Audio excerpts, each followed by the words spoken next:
After a full week of political news featuring the mess made by Mandelson, another change in the Chagos Island situation, and amendments stacking in the House of Lords with a smartphone ban, there are questions left unanswered. Questions over the likelihood of policy changes, whether Starmer will hold on to his position in government, and whether a controversial deal will go through. This episode of the Roundup by News of the Week will answer those questions, giving you the facts and context from the week's news so you can make your own decisions. Of course, this will be paired with the same balanced and in-depth analysis I try to bring every week. And that means that if you've struggled to follow the news this week through frustration or a packed schedule, the Roundup is the place to be. As always, you can access the text edition of this episode for more detail on all of the stories I've included here, and there you can check my sources as well for the various articles and websites I've collected the information I'm covering. Let's start with news over policy change. The Telegraph reported this week that the proposed justice systems reforms could put thousands of jobs at risk. And that sounds serious, but once you dig into it, it's not quite that straightforward. Their story is actually about something called the Interest on Lawyers Client Account Scheme, or the ILCA. A consultation has been launched on how interest earned on money temporarily held by law firms could be treated. Now, that's money held by law firms during things like property transactions or while estates are being distributed. And yes, that is a consultation, meaning that these things are not yet finalised.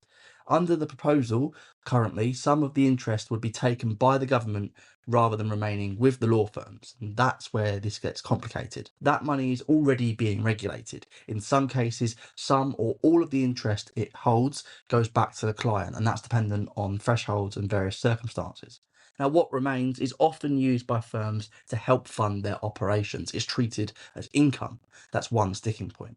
Another sticking point is what the money would be used for. The government hasn't earmarked it for a specific purpose. Instead, they are saying it would go to funding the court system more broadly. And their argument is that ring fencing it could limit its overall benefit, even though other countries that use the same scheme used earmarked schemes, that they plan out where it's going to go. Unsurprisingly, though, the legal sector isn't happy. The Telegraph quoted Adrian Jaggard, a law firm executive, who described the proposal as a tax grab that would put strain on the market. Another firm's director, Gary Davidson, argued this would mean property law firms are subsidising parts of the justice system they have nothing to do with, and warned that costs would ultimately be passed to the public in the form of higher property fees. A government spokesperson replied saying that they'd inherited an underfunded justice system and were exploring operations used in other countries to make it fairer and more accountable.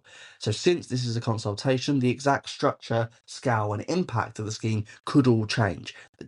Those negative impacts we just heard from the law firm executives and that were reported in the Telegraph could all be taken into account, and then the scheme could be changed as responses come in. That's why it's not so straightforward, because it isn't actually finalised yet, and the policy proposal changing as a result of reaction from law firms and people in the sector isn't an unlikely outcome.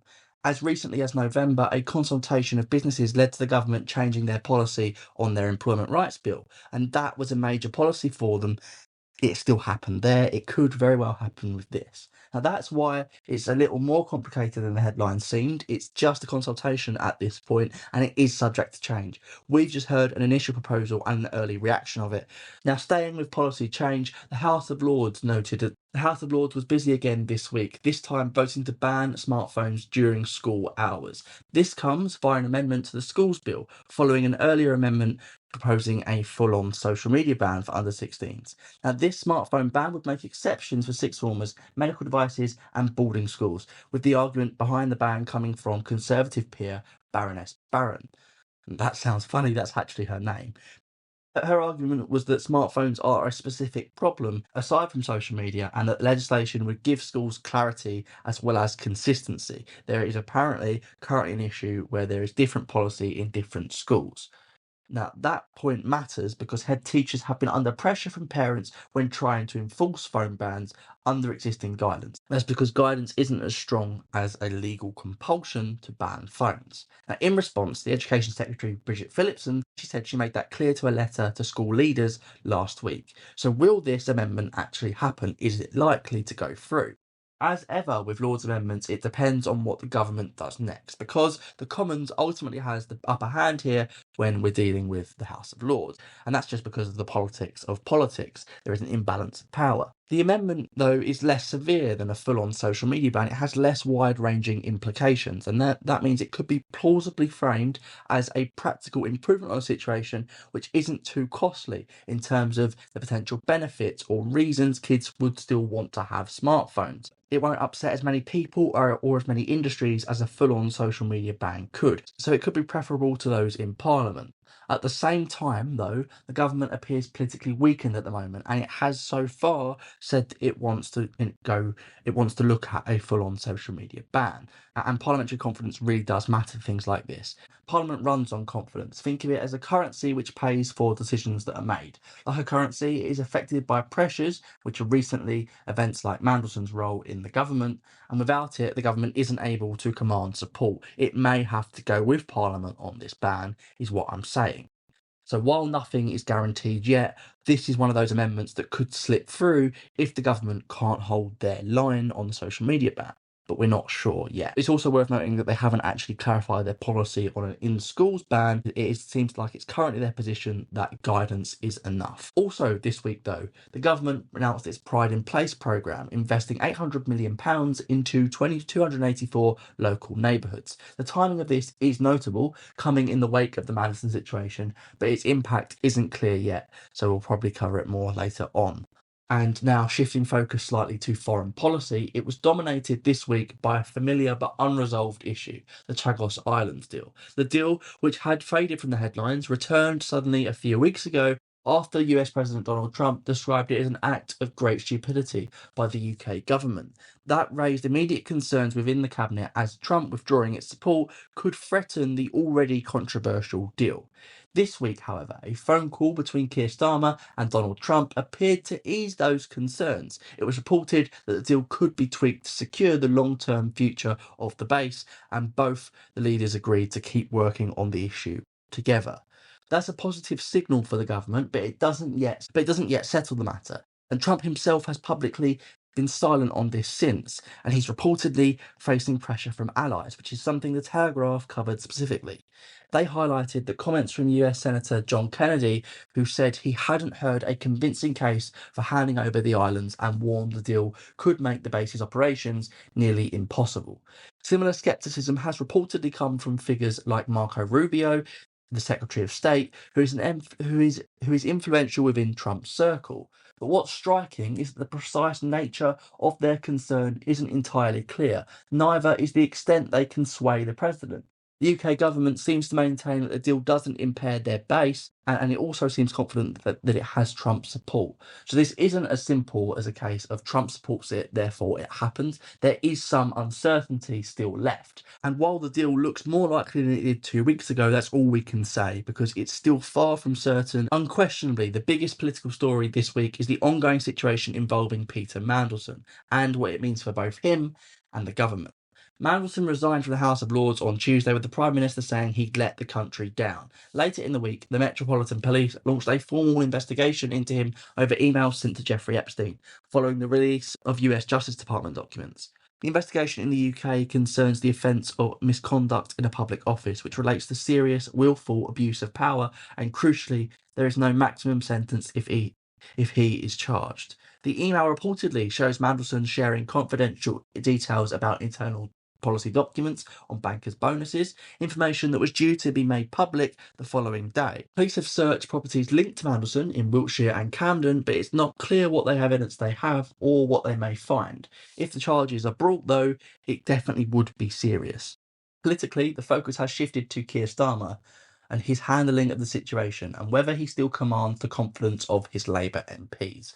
Over the week, it emerged that Parliament would review the documents relating to Mandelson's appointment before any release. The government initially wanted to withhold files it deemed damaging to national security or international relations, but that position didn't stick, with the government once again climbing down under the weight of criticism from backbenchers.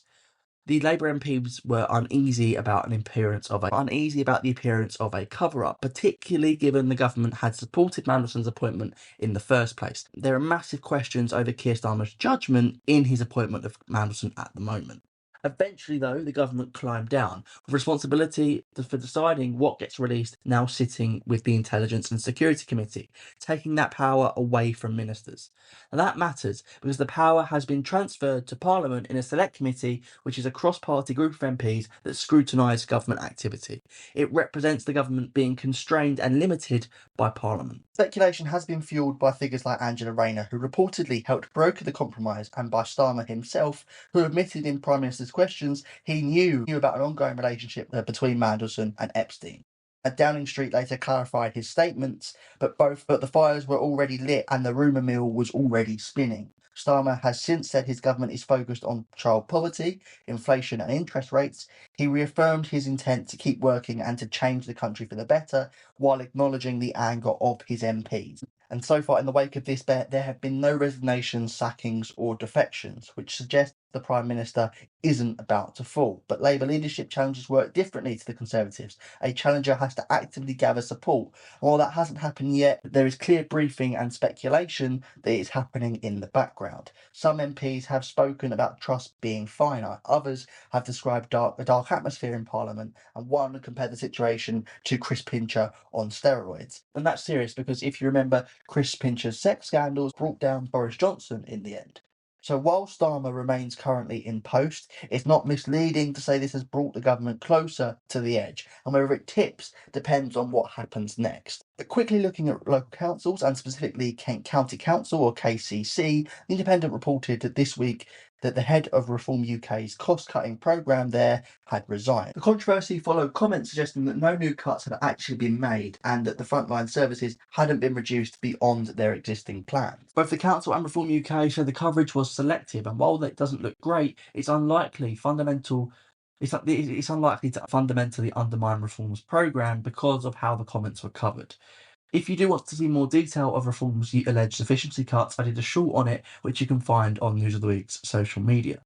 Anyway, in news on stats, trends, and the latest released reviews, The Telegraph reported on economists that believe Rachel Reeves may have already run out of her fiscal headroom, despite raising £26 billion in tax. This is based on a report from the National Institute of Economic and Social Research, the UK's oldest independent economic research body. Their report, Normality Under Strain, suggests that weaker growth and higher unemployment could wipe out Reeves's room for manoeuvre under her fiscal rules. They projected growth of 1.3%, which was lower than the OBR's 1.5% prediction, and unemployment peaking at 5.4%, which is higher than the OBR's predicted ceiling. The difference is significant, but don't worry, it's also normal. Different institutions and different researchers use different models. The Treasury themselves said the headroom won't be assessed until March and points to better than expected growth and interest rate trends. At this stage, it doesn't sound like the government is panicking, but it's something to watch given that we're going to see more evidence come forward as we go throughout the year. Meanwhile, The Guardian covered the publication of the Cranston report, which found that the loss of life in a November 2021 Channel crossing was avoidable. The key question is, what does this mean for the government today? The inquiry identified systemic failures, including underfunding, poor assumptions about distress calls, and missed opportunities for rescue. It made 18 recommendations, ranging from investment in technology to clearer procedures and possible legislative changes, as well as a review to His Majesty's Coast Guard. Charities have urged the government to implement those recommendations, but the government's response focused on existing reforms and deterrence measures they're already enacting. Given that and the age of the incident coming up to 4 years old, it seems unlikely that the recommendations will be fully implemented. If they would be, we'd probably see a review and then more recommendations come from that. That's usually how these things work. Now, finally, for this week, The Independent reported that prison security systems are failing amid a drug crisis, and people are asking the same question. What does this mean for the government? A National Audit Office report found broken scanners, windows, and widespread underspending on security, with only 75% of a £100 million budget actually being used. The Independent noted that drug use undermines rehabilitation, and around half of prisoners struggle with addiction, according to prison officials, which add to more concern about the figures. The government has said it is investing £40 million in security, but previous governments have also made one-off investments like this, tackle exactly the same issues, and we're still in the same place. So it's unclear how effective their policy will be and how much scrutiny they will come under for it. That's it for this week's episode of The Roundup. As I said earlier, if you want the full detail on the stories in this episode and all my sources, they are linked in the written version of this episode, which you can find on newsoftheweek.net. If you thought this episode was useful or helpful, give it a like and let me know what you thought about any of the stories that were featured. The best way you can support the Roundup and News of the Week is by subscribing. So do that and share this episode with a friend so you can help them stay informed too. Thanks for listening. I'll be back next week. Bye.